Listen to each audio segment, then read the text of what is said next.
दोस्तों आज की वीडियो में हम बात करेंगे कि कैसे एक जीमेल आईडी के माध्यम से एक व्यापारी के अकाउंट से 70 लाख रुपए हैकर्स लोगों ने चुरा लिए।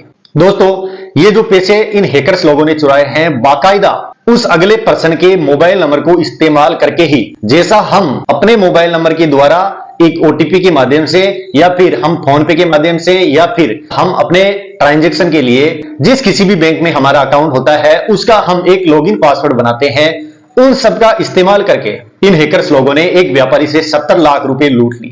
दोस्तों ये कहानी है आगरा की। वहां एक कपड़े के व्यापारी जिनका अकाउंट होता है बैंक में, ये जो व्यापारी भाई साहब है इनके साथ होता यह है कि इनकी जो ईमेल आईडी है वो हैक हो जाती है 2-3 दिन पहले। जब इनकी आईडी हैक हो जाती है तो ये अपने मोबाइल में देखते हैं कि यार मैं अपनी जो जीमेल आईडी है उसको लॉगिन नहीं कर पा रहा हूं। दोस्तों यहां ये जो भाई साहब जीमेल आईडी इस्तेमाल कर रहे थे और जो हैक हुई उसमें सबसे बड़ा रोल था उस जीमेल आईडी में डाले गए पासवर्ड। दोस्तों उस जीमेल आईडी में इन भाई साहब के द्वारा जो पासवर्ड इस्तेमाल किए थे वो उतने ज्यादा स्ट्रॉन्ग नहीं थे। आप यूं मानिए कि जैसे हम लोग कई बार डाल देते हैं 1 से लेके 9 तक अंक, वैसे ही इन भाई साहब ने अपनी जीमेल आईडी के पासवर्ड सेट कर रखे थे। दोस्तों जब इनकी आईडी हैक हो गई तब इनको लगा कि मेरी आईडी यार लॉगिन नहीं हो पा रही है, तो इन्होंने पासवर्ड लगा के चेक किया लेकिन लॉगिन नहीं हुई। फिर इन्होंने सोचा कि कोई बात नहीं, लॉगिन नहीं हो रही तो कोई बात नहीं, हम दूसरी आईडी बना लेते हैं। इन भाई साहब ने अपने मोबाइल में तो दूसरी ईमेल आईडी बना ली, लेकिन दोस्तों जिन स्कैमर लोगों ने इन भाई साहब की या इस व्यापारी की जो जीमेल आईडी हैक की थी, दोस्तों उसी हैक जीमेल आईडी से एक मेल करते हैं उस बैंक में जिस बैंक में इन भाई साहब की जिनकी जीमेल आईडी हैक हुई थी उनका बैंक अकाउंट होता है। इस जीमेल से ये स्कैमर लोग एक मेल करते हैं और मेल में ये बोलते हैं कि ये मेरी रजिस्टर्ड जीमेल आईडी है बैंक अकाउंट में और मैं चाहता हूं कि मेरा जो मोबाइल नंबर रजिस्टर है मेरे अकाउंट में उसको आप बदल दो, क्योंकि जो मेरी पुरानी सिम है वो बंद हो चुकी है, किन्हीं कारणों से अब मैं उसका उपयोग नहीं करता, तो आप मेरी इस रजिस्टर्ड जीमेल आईडी के माध्यम से आप मेरा मोबाइल नंबर चेंज कर दीजिए। ऐसा मेल ये स्कैमर लोग बैंक को भेजते हैं, उस बैंक को जिस बैंक में इस व्यापारी का बैंक अकाउंट होता है। दोस्तों जब आईडी हैक हुई जीमेल आईडी तो इस व्यापारी ने सोचा कि कोई बात नहीं हो रही लॉगिन, मैं दूसरी बना लूंगा, लेकिन इन्होंने एक चीज नहीं सोची कि मेरी जो जीमेल आईडी है वो कहां कहां मैंने एंटर कर रखी है। क्या उस जीमेल आईडी के माध्यम से कोई मुझे नुकसान आगे भविष्य में उठाना पड़ सकता है? दोस्तों यहां यही गलती इस व्यापारी से हुई और उसी गलती का फायदा इन स्कैमर लोगों ने उठाया। दोस्तों इन स्कैमर लोगों ने बैंक को मेल कर दिया मोबाइल नंबर चेंज करवाने के एवज में। उसके बाद क्या,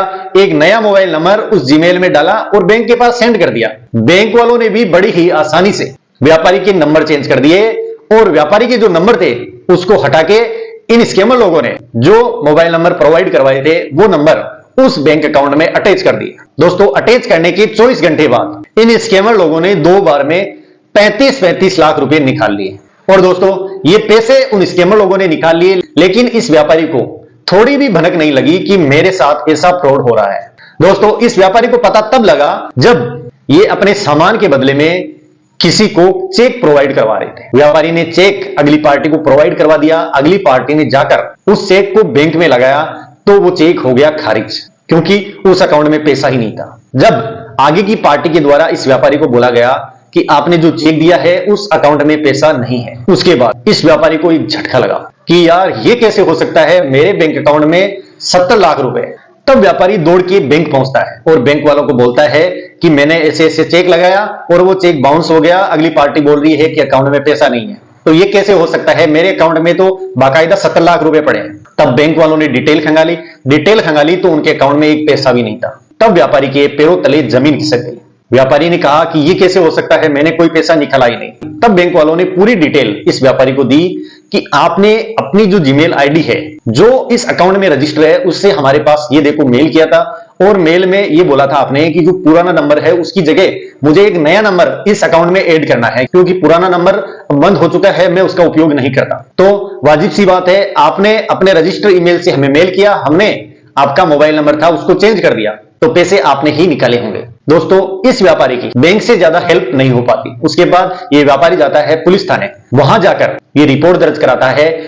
सारी कहानी इस व्यापारी से सुनने के बाद और सारी कहानी उस बैंक से सुनने के बाद पुलिस वाले सोचते हैं कि यार ये कैसे हो सकता है कि कोई व्यक्ति जिसका इस बैंक में अकाउंट है उसमें कौन सी जीमेल आईडी रजिस्टर है और रजिस्टर होने के बाद कौन सा मोबाइल नंबर उस अकाउंट में इस्तेमाल हो रहा है। यह कैसे हो सकता है कि जीमेल आईडी हैकर्स के पास पहुंच जाती है और साथ में मोबाइल नंबर भी। यह तो थोड़ा अजीब सा केस है दोस्तों।